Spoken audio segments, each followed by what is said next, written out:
Now at 10, the Albers Marine 17th Annual Hunting and Fishing Show wrapped up today at the Pittsburgh Memorial Auditorium. Plus, the Art Forms Gallery hosts its final workshop with the month of a special guest. And area Chiefs fans got ready for today's big game. We sat down to talk with them about their superstitions. The four states' most watched news starts now. Thank you for joining us tonight. I'm Cale Chapman. Chiefs fans across the four states got ready for today's big game. KOAM's Yana Atala talked with some fans about their game day traditions in Pittsburgh.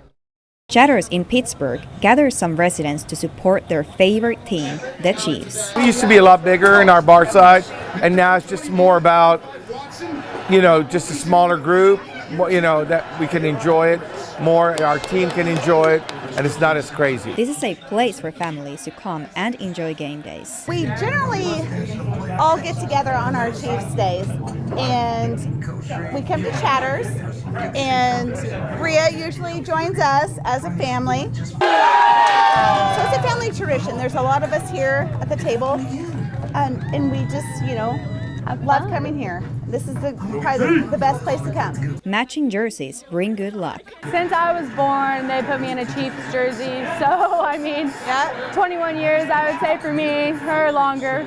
Yes, since I'm from Kansas, so yeah. St. Pepper comes from a long family of people who play football. He says football is huge for him. After each touchdown, we do what the cheerleaders do for our old high school team. We do push-ups, and then at the very end, whoever's team loses, we have to wrestle. It's just a huge fun thing that we like to do. He enjoys the atmosphere in the restaurant with big TVs and bar. Everyone just coming together to watch one thing. It's awesome. Inayati is a long-time season ticket holder. He says when he graduated from Pittsburgh State University in '86, the first thing he did was buying season tickets. 5 AFC championships is amazing, right? But at the same time, we don't want to be like the Buffalo Bills where you make it to Super Bowl 4 times and you don't win. So it's kind of like we've made it once, we're hoping for a little bit more, but at the same time, for the ones that have been around for a while, this is very special. In Pittsburgh, Yana Haudala, KOAM News. Well, those superstitions worked. The Chiefs went on to win the game 23-20. The Albers Marine 17th Annual Hunting and Fishing Show wrapped up today at the Pittsburgh Memorial Auditorium. The indoor exhibition included boats, ATVs, and vendor booths. The booths offered sporting gear, crafts, and food. Seminars featuring guest speakers were held for both hunters and fishermen. The show also held a kids casting contest on Saturday. This event is a very important event. It's our 17th annual fishing and hunting show. We've had a ton of people come through.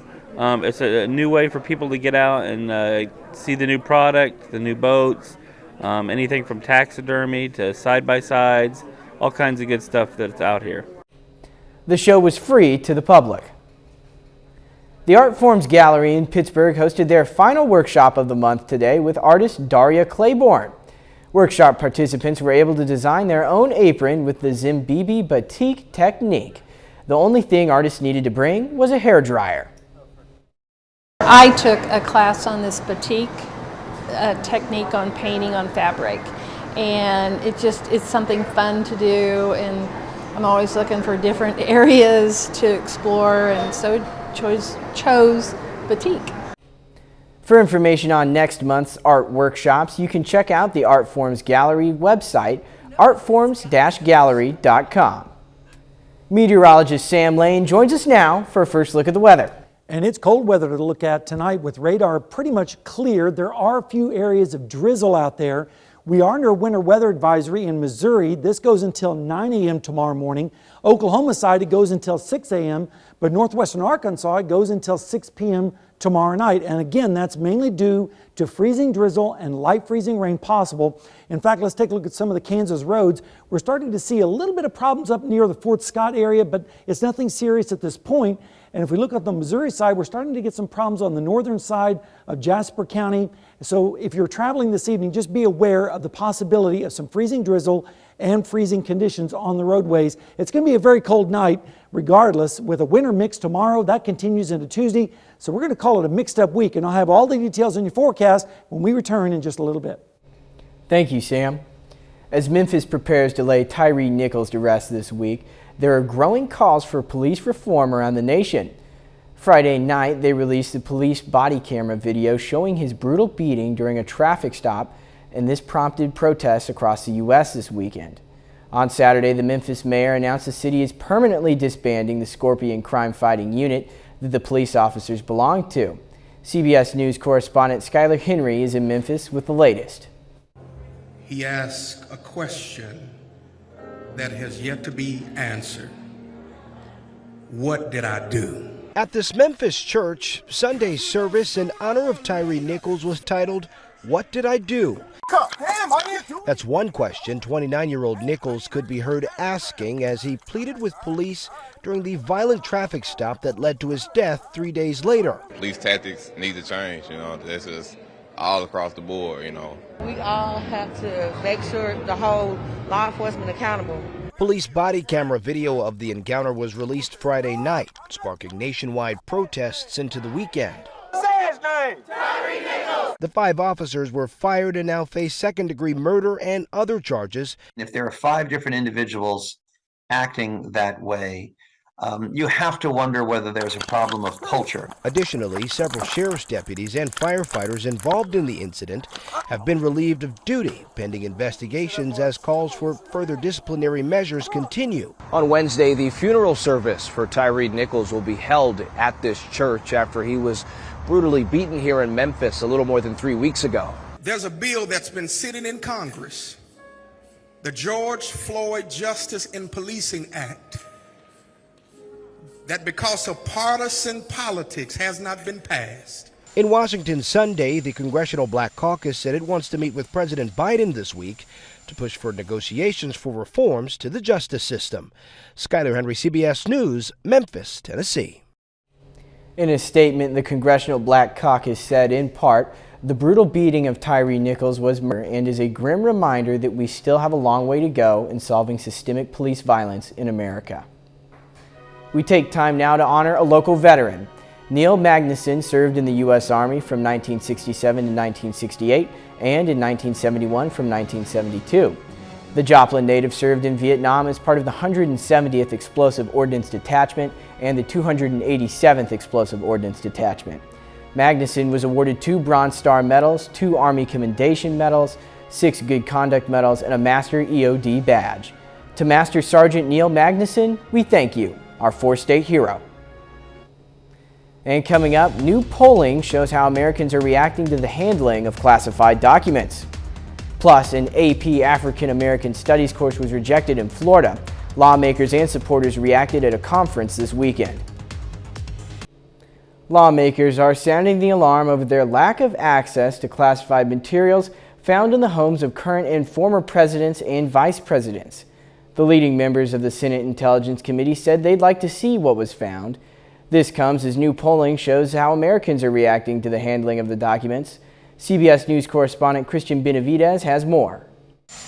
CBS News polling on handling of classified documents by current President Joe Biden, former President Donald Trump, and former Vice President Mike Pence shows most Americans believe they should all be investigated over the matter, with Mr. Biden polling ahead of Mr. Trump when it comes to how Americans perceive their cooperation with investigators. The new polling comes as the DOJ says Congress will not be able to see the documents until the special counsels handling the investigations approve it. Our job is to make sure there's not an intelligence compromise. Both the leading Democrat and Republican on the Senate Intelligence Committee believe withholding the material is a mistake, both senators speaking out on Face the Nation. These are probably materials we already have access to, we just don't know which ones they are. The two argue the committee has a constitutional duty of oversight and access to the documents would allow them to address issues such as potential overclassification of material. The panel also controls funding for some intelligence agencies. So you threatened to withhold some funding to some of the agencies. I'm not in the threat business right now, but we certainly are. There are things we need to do as a committee every year to authorize the moving around of funds. I think the Director of National Intelligence and other heads of intelligence agencies are aware of that. As the standoff over access to the documents continues, the race for 2024 is getting underway, with Mr. Trump holding a rally in South Carolina, the first campaign event of the year. Christian Benavidez, CBS News. Now the National Archives is asking for the presidents and vice presidents for the past 6 administrations to look through their records for any classified materials. A driver was pulled from a flaming car on Las Vegas Boulevard on January 27th, police said. Footage published by the Las Vegas Metropolitan Police shows an officer and a bystander rescuing the driver. Other footage posted to Reddit shows several bystanders approaching the car before the officer arrives on scene. The driver and officer were both taken to the hospital. The Florida State Department of Education rejected a pilot AP African American Studies course earlier this month, causing controversy throughout the country. The rejection of the course was a major topic of discussion at this weekend's Florida NAACP conference. Jerry Askin has more from Orlando. If we fight, if we fight. At an NAACP statewide conference Saturday morning in Orlando, members joined state lawmakers and supporters who say an AP African American Studies course should be approved by the state and offered as a choice for students here in Florida. We urge every Floridian to stand against ignorance, divisiveness, and flat-out lies. We must not grow weary in standing up for what we know is right. And though Florida still requires teaching of African American history, the State Department of Education rejected the pilot AP course this month, saying the course lacked educational value and said it violates state law. Their course concerns were things like intersectional language and activism, Black queer studies, the Black Lives Matter movement, and more. They have stuff about intersectionality, abolishing prisons. That's a political agenda. And so that's the wrong side of the line for Florida standards. The College Board said it'll be issuing a revised course on February 1st, part of a plan, they say, before the state made its decision, all based on feedback from the pilot high schools. Are we going to let Governor DeSantis or anybody exterminate black history from the classrooms of Florida? At a press conference and rally this week in Tallahassee, civil rights attorney Ben Crump announced his intent to file a lawsuit against Florida for currently rejecting a pilot AP African American Studies course. Back here in Orlando, State Senator Geraldine Thompson of Orange County spoke out in support of the AP course too. There have been no consequences for not teaching African American history and following a law that's been on the books since 1994. The 26-year-old man who disarmed the Monterey Park shooting gunman was honored at a Lunar New Year festival today in Alhambra. Alhambra is a city where the Monterey Park gunman went after shooting 20 and killing 11 on Saturday, January 21st at Star Ballroom Dance Studio. Video of Brandon Say, manager of Lele Ballroom and Studio, shows him wrestling away the gun from the shooter as he tried to enter the second dance studio. The start of the new year has been extremely difficult, but we have the rest of the year to spread compassion and build back our community. I believe the people of Monterey Park are strong, and I believe that we can mend and grow from this tragedy. I want everyone to take the time to grieve, to mourn, to recover. But after, I want us, the people of this nation, to take action. Say was awarded a Medal of Courage by the Alhambra Police Department. A little later, the John Bear Grease Sled Dogs Marathon is underway in Duluth. And travel problems are starting to develop across our area because of the winter weather. I'll have all the details in your forecast when we come back.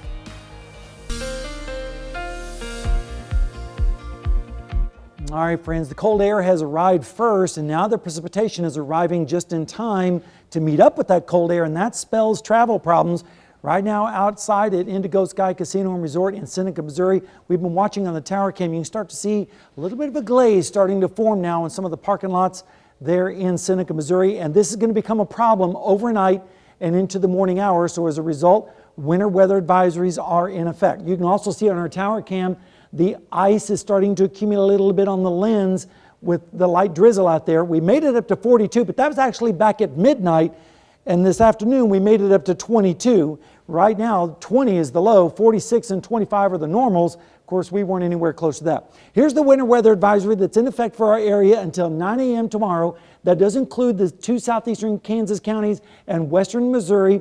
We're getting reports of accidents on I-44 east of Joplin and also on Highway 49 going south out of Neosho. So conditions are starting to deteriorate, and the winter weather advisory is in effect for northwest Arkansas until tomorrow evening at 6. And in Oklahoma, this advisory is in effect until 6 a.m. Those could be extended depending upon how bad things get later on tonight and tomorrow. Here's the first wave going by us now, but there's more waves of energy coming in. You can see the storm moving into California right now. And with all this cold air in place, the waves of energy are going to produce that precipitation, and that means generally the freezing rain and drizzle, and that means glazes and icing conditions across the region. Temperatures right now are in the 20s with north winds, and it feels like in the single digits. Look at this. Yates Center, 7, 4 in Iola, 14 in Carthage, 12 in Webb City. And as we go through time, these temperatures are going to be dropping below 0 up to the north and west, and single digits for the rest of the area by tomorrow morning. So it's going to be cold for quite some time. And tomorrow afternoon still feels like in the single digits out there as far as the wind chill. Here's a look at the current conditions. Right now in Joplin, we're sitting at 21, north-northeast wind at 8, feels like 11. The dew point's 19, so the air is very saturated, almost 92% humidity. So as a result, that's why we're seeing those icing conditions developing out there. Rain chances are going to be primarily low, but any precipitation that does fall is going to be immediately frozen, and that's why we're looking at travel problems. Temperatures tonight are going to be in the teens with northerly winds, and those traffic conditions are going to continue to deteriorate. By tomorrow afternoon, best chance of heaviest precipitation is going to be in our southern areas with highs, if you want to call these highs, in the 20s. And then as we go through the day and into Tuesday morning, we're going to see temperatures in the teens once again. Tuesday, I think, is the best chance of seeing icing conditions across our area with highs in the 20s. And then Tuesday night into Wednesday morning, lows once again in the 20s and upper teens across our area. Here's the accumulations. You can see the highest amounts are going to be down to the south along in Interstate 44 and southward into northwestern Arkansas.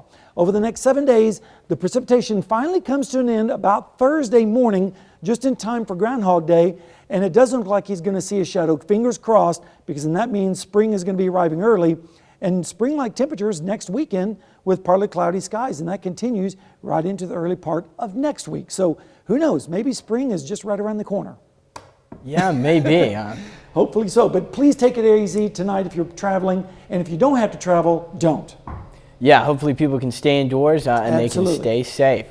Still ahead, we're going to recap this weekend's NFL Conference Championship games, and the John Bear Grease Sled Dog Marathon is underway in Duluth. The Kansas City Chiefs are headed back to the Super Bowl. The Chiefs beat the Cincinnati Bengals 23-2 this evening to punch their ticket to Arizona for Super Bowl 57. It's the third time in the last 4 seasons that the Chiefs have made it to the Super Bowl. In tonight's game, quarterback Patrick Mahomes battled through an ankle injury and threw for 326 yards and 2 touchdowns. Kicker Harrison Butker sealed the deal, nailing a 45-yard field goal in the final seconds to give the Chiefs a chance at their 3rd Super Bowl title. And fans took to the streets to celebrate in Philadelphia this evening after the Eagles became the first team to advance into the 2023 Super Bowl. The Eagles defeated the San Francisco 49ers with a final score of 31-7 at their home stadium. The Super Bowl will be played on February 12th.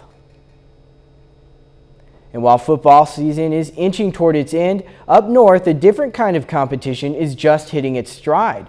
The 2023 John Bear Grease Sled Dog Marathon is underway in Duluth, Minnesota this weekend. Teams of sled dogs are all strapped in and ready to pull their handlers 300 miles through the snowy cold. Natalie Grant has more details on this story. 2, 1, Colleen Wallen starts the John Bear Grease Sled Dog Marathon, and we are underway for 2023. It's the start of the 2023 John Bear Grease Sled Dog Marathon.